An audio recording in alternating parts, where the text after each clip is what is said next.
श्री स्वामी समर्थ. जय जय स्वामी समर्थ. स्वामींचं नाव घेऊन मी या व्हिडिओला सुरुवात करते. चैत्र महिन्याच्या शुक्ल पक्षातील नवीन वर्षातील पहिली एकादशी ही कामदा एकादशी म्हणून साजरी केली जाते. हिंदू धर्मात एकादशी महिन्यातून 2 वेळा आणि वर्षातून 24 वेळा येते. कामदा एकादशी शुक्रवारी म्हणजे 19 एप्रिल रोजी साजरी केली जाणार आहे. कामदा एकादशीचे व्रत करणाऱ्या व्यक्तीला 100 यज्ञासमान फळ मिळते. हे व्रत केल्याने मनातल्या सर्व इच्छा पूर्ण होत असल्याने याला कामदा एकादशी म्हटले जाते.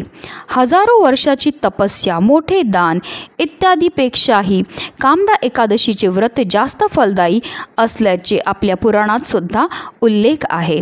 कामदा एकादशीला फलदा एकादशी असे सुद्धा म्हटले जाते. या दिवशी श्री हरी विष्णूंबरोबर माता लक्ष्मीची विधिविधानपूर्वक पूजा केल्याने आपल्या मनातल्या प्रत्येक इच्छा पूर्ण होतात असं म्हटलं जातं. म्हणूनच आपल्याला कामदा एकादशीच्या दिवशी पूजा तर करायची, सेवा तर करायची, पण त्याचबरोबर आपल्याला काही उपाय देखील करायचे आहेत. आणि म्हणूनच आपल्याला कामदा एकादशीच्या दिवशी घरात या झाडाचं फक्त एक पान घेऊन यायचं. हे पान आपल्या घरामध्ये आणल्यामुळे आपल्या घरात चहूबाजूने पैसा हा येऊ लागेल. धन येण्याचे अनेक मार्ग हे मोकळे होतील आणि फक्त 24 तासामध्ये आपल्या घरामध्ये श्रीमंतीचा हा ओघ सुरू होईल. अतिशय प्रभावी असा हा उपाय केल्यामुळे आपल्या जीवनामध्ये सुख, समृद्धी, ऐश्वर हे कायम टिकून राहील. आपल्याला अखंड लक्ष्मीची प्राप्तीही होणार आहे. त्याबद्दल सविस्तर आणि महत्त्वाची अशी माहिती मी तुम्हाला या व्हिडिओमध्ये देणार आहे. तर व्हिडिओ पूर्ण पहा. आणि जर तुम्ही माझ्या चॅनलवर नवीन असेल तर चॅनलला सबस्क्राईब करा आणि शेजारी बेल आयकॉनसुद्धा प्रेस करा, जेणेकरून तुम्हाला माझ्या नवनवीन व्हिडिओचं नोटिफिकेशन हे मिळत राहील. पंचांगानुसार चैत्र महिन्याच्या शुक्ल पक्षातील एकादशीची तिथी गुरुवारी 18 एप्रिल रोजी संध्याकाळी 5:31 सुरू होईल. तर दुसऱ्या दिवशी म्हणजे 19 एप्रिल रोजी 8:04 समाप्त होईल. आणि उदय तिथीनुसार जे आहे 19 एप्रिलला कामदा एकादशीचं व्रत केलं जाणार आहे. कामदा एकादशीच्या व्रताच्या दिवशी रवी योग, वृद्धी योग आणि ध्रुव योग तयार होत आहे. या शुभ योगांमध्ये जेव्हा आपण काही विशेष सेवा करतो, त्याचबरोबर काही विशेष उपाय करतो, तर त्यामुळे आपल्या जीवनामध्ये असणारे सर्व प्रकारचे दोष हे नष्ट होतात. अगदी तुमच्यापासून माझ्यापर्यंत प्रत्येकजण खूप मेहनत करतो, खूप कष्ट करतो, जेणेकरून आपल्या जीवनामध्ये सुख समृद्धी नांदेल. पण बऱ्याचदा काय होतं ना, आपल्या घरामध्ये काही दोष असतात किंवा आपल्यामध्ये काही दोष असतात. त्यामुळे सुद्धा आपल्याला कोणत्याही क्षेत्रामध्ये यश हे मिळत नाही.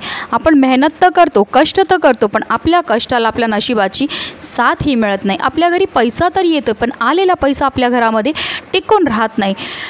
म्हणूनच अशा विशेष तिथीला जर असे काही विशेष आपण उपाय केले तर त्यामुळे आपल्या कष्टाला, आपल्या नशिबाची साथ ही मिळू लागेल. त्याचबरोबर जी अप्राप्त लक्ष्मी आहे ती आपल्याला प्राप्त व्हायला लागेल. तर कामदा एकादशीच्या दिवशी ज्या आपल्याला झाडाचं पान सकाळीच घरी घेऊन यायचं ते म्हणजे तुळशीचं.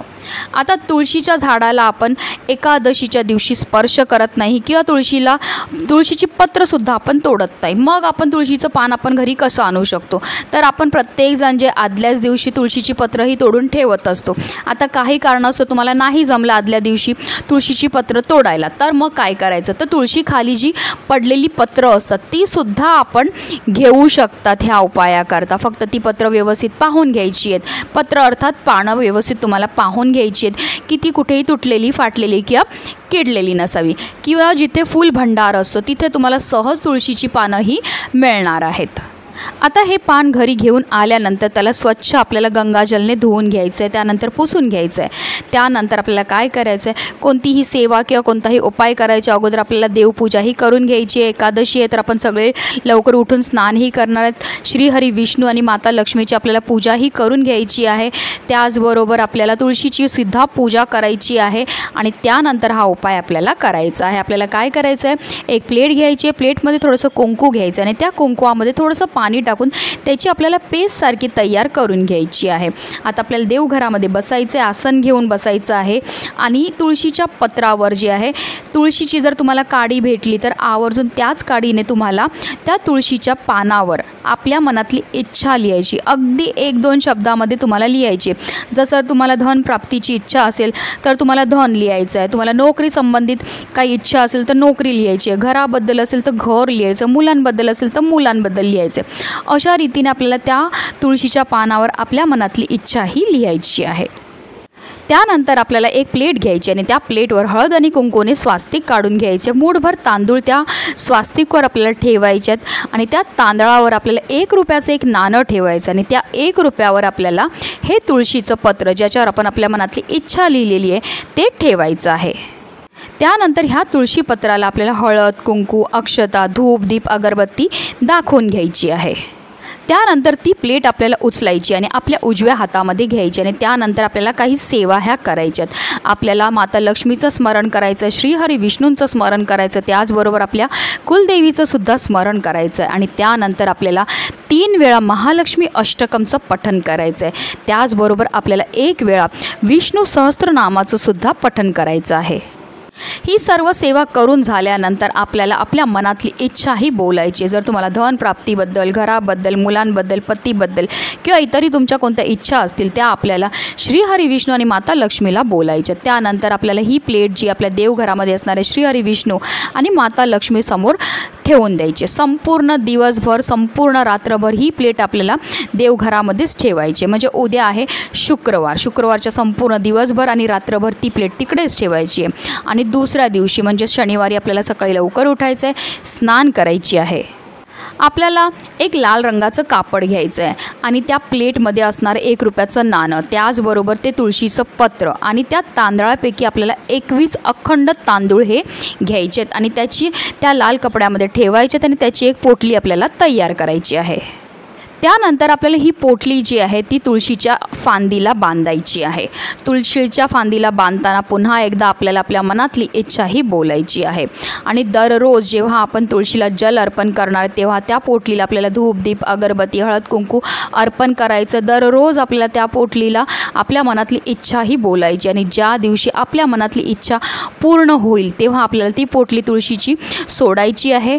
त्यामधले जे तांदूळ आहेत ते आपल्याला पक्ष्यांना खायला द्यायचे। त्याच्यातलं जे तुळशीचं पान आहे ते आपल्याला विसर्जन करायचं, वाहत्या पाण्यामध्ये विसर्जन करायचं आहे आणि जो 1 रुपया आहे तो आपल्याला गरजू व्यक्तीला दान करायचं आहे किंवा तुम्ही एखाद्या मंदिरामध्ये नेऊन दान केला तरीही चालणार आहे। तर अशा रीतीने आपल्याला हा प्रभावी उपाय करायचा। हा उपाय केल्यामुळे आपली कठीणातील कठीण इच्छा तर पूर्ण होतेच होते, पण त्याचबरोबर आपल्या घरामध्ये धन येण्याचे अनेक मार्ग हे मोकळे होतात। आपल्या जीवनामध्ये गरिबी नावाला उरत नाही, ज्यामुळे आपल्या घराची, आपल्या मुलांची, आपल्या पतीची भरभरून अशी प्रगती होते। म्हणूनच व्हिडिओ जास्तीत जास्त लोकांपर्यंत शेअर करा, जेणेकरून प्रत्येकाच्या आयुष्याचं कल्याण हो। ही स्वामीचरणी प्रार्थना। श्री स्वामी समर्थ। जय जय स्वामी समर्थ।